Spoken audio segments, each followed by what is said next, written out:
as wholesome alternatives to alcohol, which we as Quakers strongly disapprove.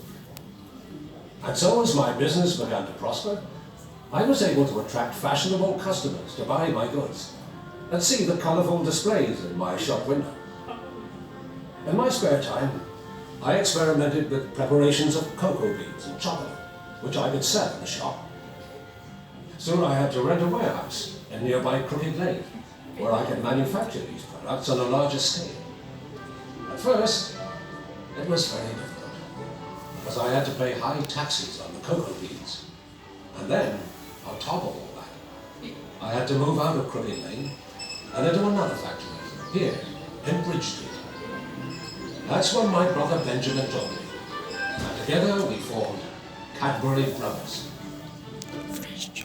With more space, we could now prepare a cocoa powder and an eating chocolate that could be packed and sold. Soon after, my eldest son, Richard, joined the company. Having Richard with us made all the difference. He saw to it that the quality of our cocoa improved, introduced new products, and even opened a shop in London.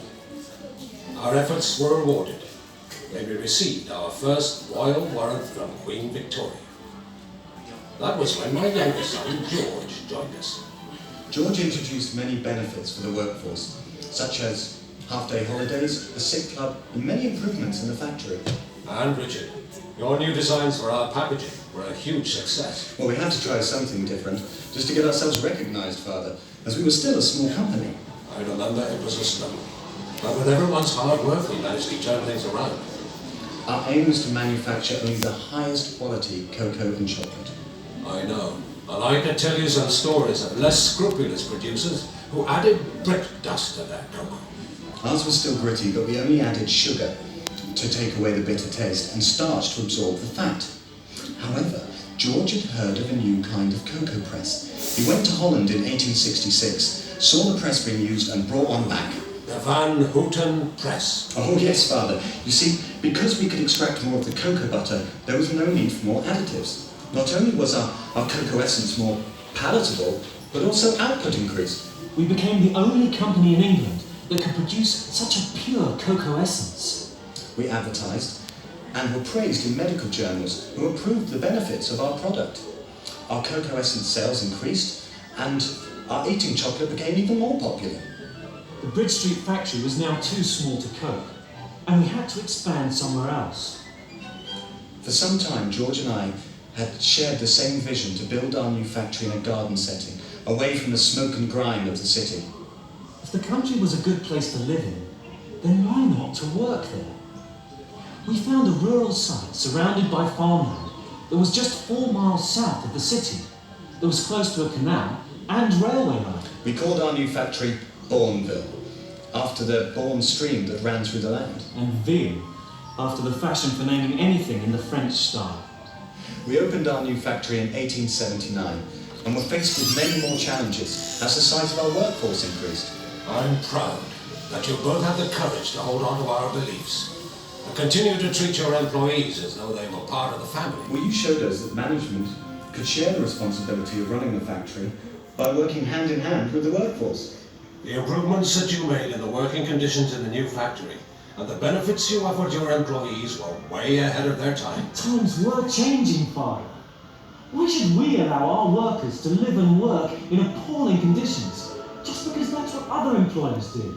As the company prospered, we introduced bonuses, such as payment for output and punctuality, a 5.5-day week, pension schemes, works committees, training, and many other benefits. What about recreation for our people? We built swimming pools, gymnasiums, football and cricket pitches, and organised works outings. And you'd started to develop Bourneville Village. You see, our vision was to create a community around the factory, with decent homes and space to live, so that our employees could enjoy a fuller life. As the company grew, and our sons joined the business to take over the day-to-day management, George was able to devote more time to developing Bourneville Village. We bought more land and built new houses, a hospital, schools, churches, and many other facilities not just for our employees, but for the whole community. As we approached the 20th century, we launched many new brands, including assortments and fancy chocolates. I sent my son George to Switzerland to find out how chocolate was made using fresh milk. Soon after, Cadbury were able to manufacture chocolate with a much higher milk content that rivaled even the best Swiss products. That was when we launched our most important new brand. We called it Cadbury's Dairy Milk. It became so popular with its distinctive taste that sales exceeded all our best expectations. And within a short while, it had become our best-selling chocolate. We now use milk chocolate in a whole new range of products, from Easter eggs to the new selection we call Milk Tray.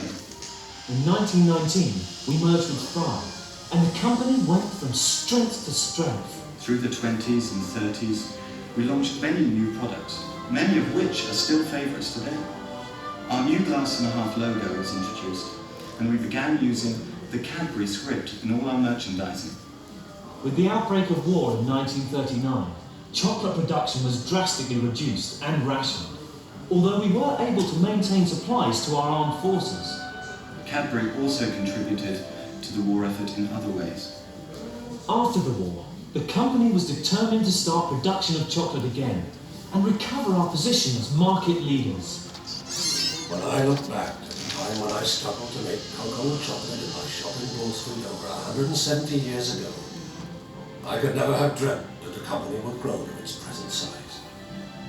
But through the example, determination and leadership of my sons and their descendants, and with the hard work and loyalty of our workforce, they have secured the company's success and long-term future. And so we have seen